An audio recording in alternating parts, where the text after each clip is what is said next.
Hey guys, what's up? This is False Bulls 123 and this is day 81 of my daily quarantine vlogging challenge.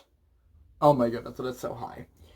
And so, I was going to shoot the shit today, but I thought, Ryan, you can do better than that.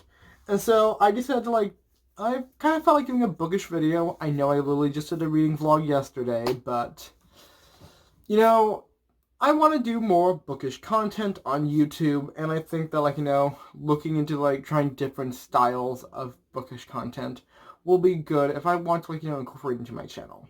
So, enough navel-gazing and gerrymandering, even though that made no sense, and let's get on to, 5 books that I want to read this year in 2020, and that's the title, yes. So, first up, I would like to mention that 2 of these books were actually released in 2019, not in 2020. I do apologize about that because I was looking on book release titles of 2020 articles and they told me it was released in 2020, but they fucking lied to me. And that is not my fault that they be liars, okay? But enough disclaimers, let's get on with it.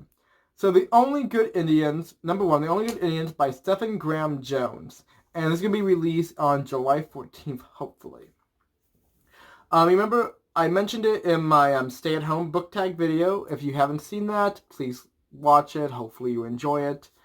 And pretty much it follows the story of 4 Native American men who, something bad happened in their childhood, and the description says some sort of entity comes back to, haunt them.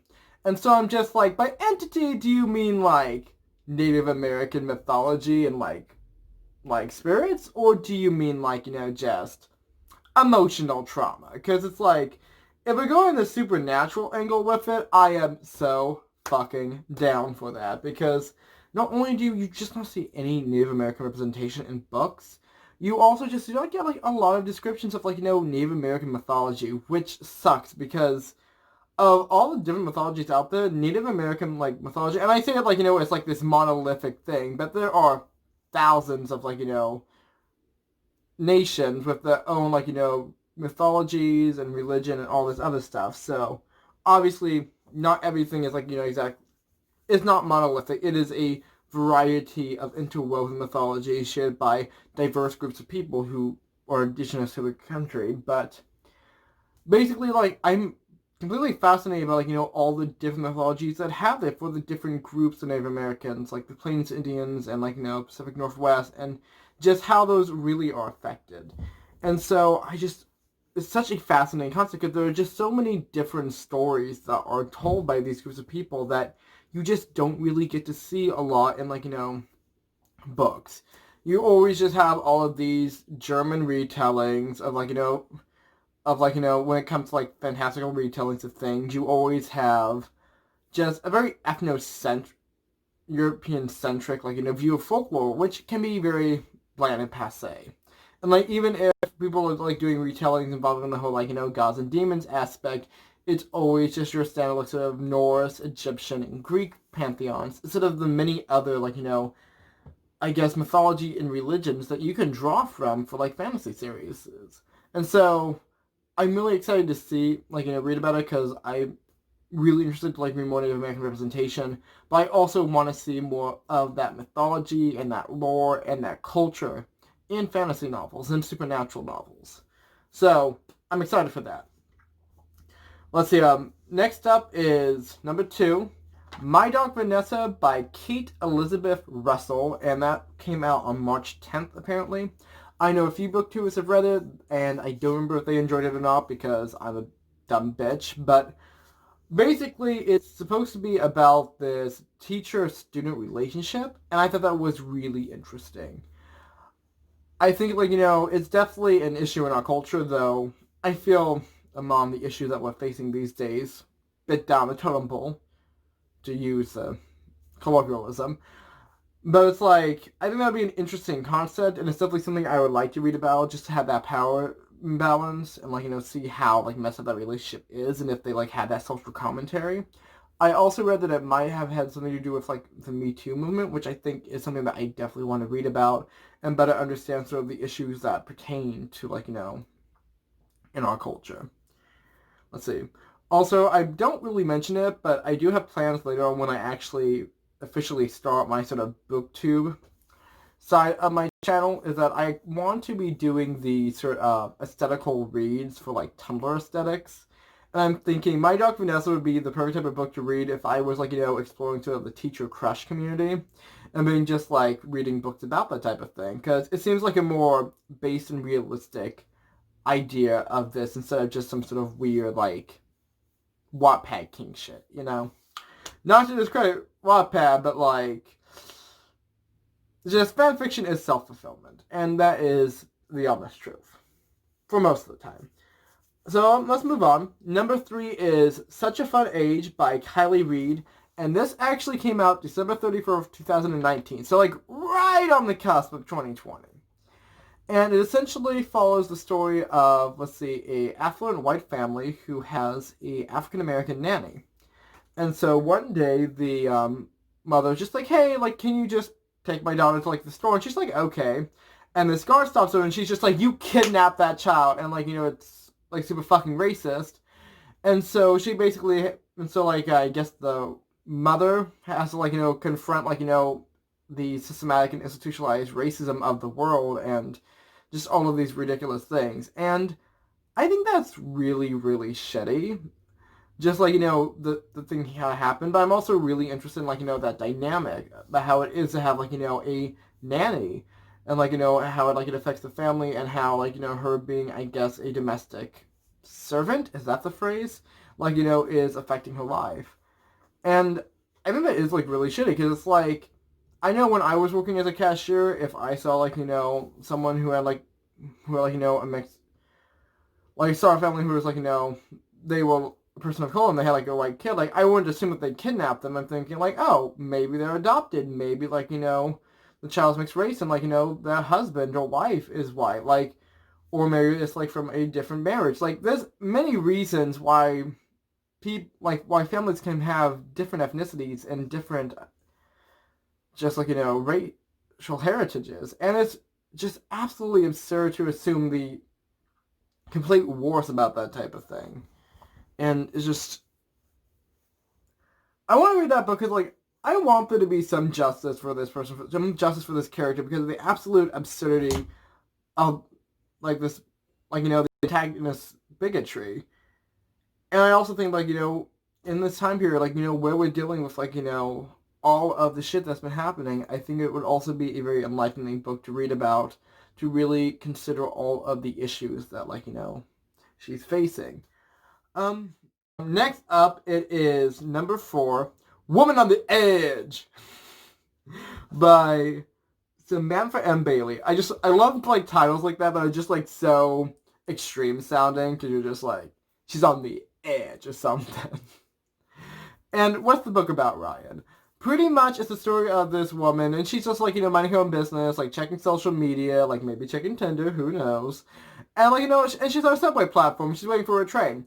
And this woman walks up and she's just like, by the way, I'm a mother. Also, like, me and my child are both in danger. Here, have a free kid.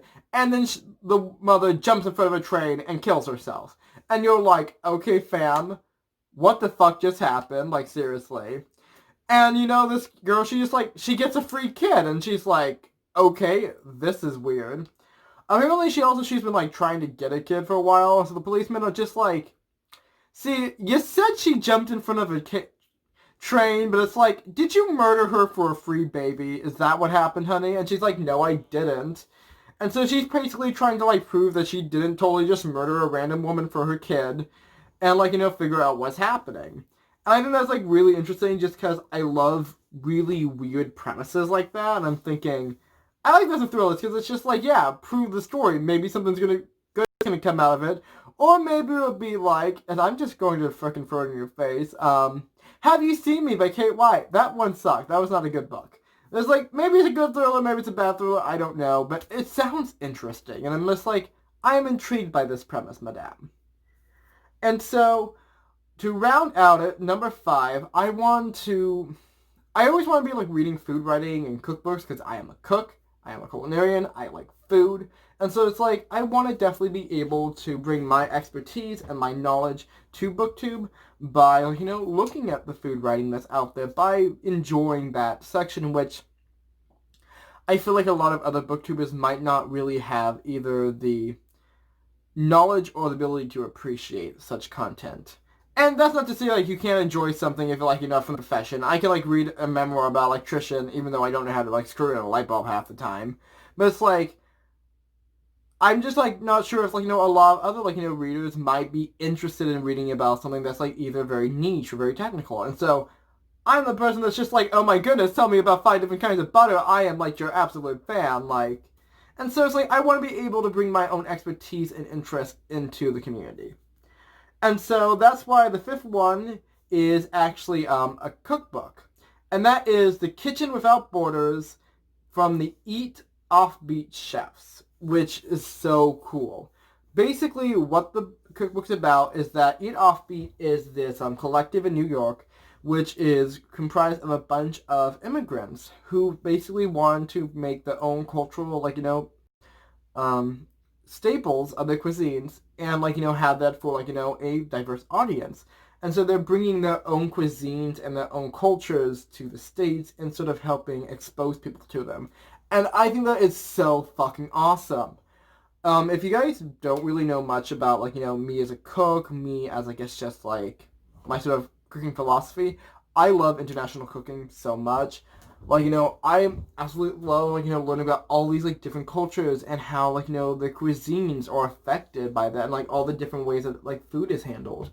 And I really love exploring just so many people's different cuisines because it is just such a fantastic thing that we have such variety and we have such, amazing food out there that, a lot of people, especially in the States, just have not tried. We have this very limited idea of what a lot of food is. Not only in our own cuisine, but, in a lot of other cuisines that we've been exposed to.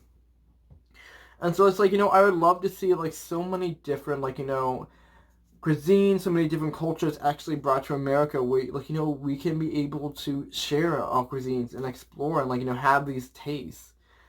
And so I really love the idea that I love international cooking, and so I really want to be able to find this cookbook and really not only learn about some people who are people of color who are cooks in America who are actually trying to bring their own culture and uplift it, but also be able to learn from them and learn the food that they love because that is just so fantastic.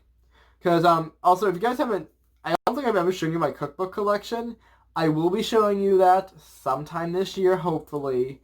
With the recession, I really can't afford to, I guess, unpack anything, but I'm trying, guys. I really am. It's just hard, it really is. But it sounds like such a good book. And that was actually released March 30th, so a couple months ago. Also, guys, while we're here, can I just, put a few words in for, a lot of cookbooks and, what I like in cookbooks and what I don't like? Because you'll see, all of these, different cookbooks out there. And generally, I have a few cookbook types that I'm not that interested in. First of all, I don't like a lot of cookbooks by, I guess just television personalities.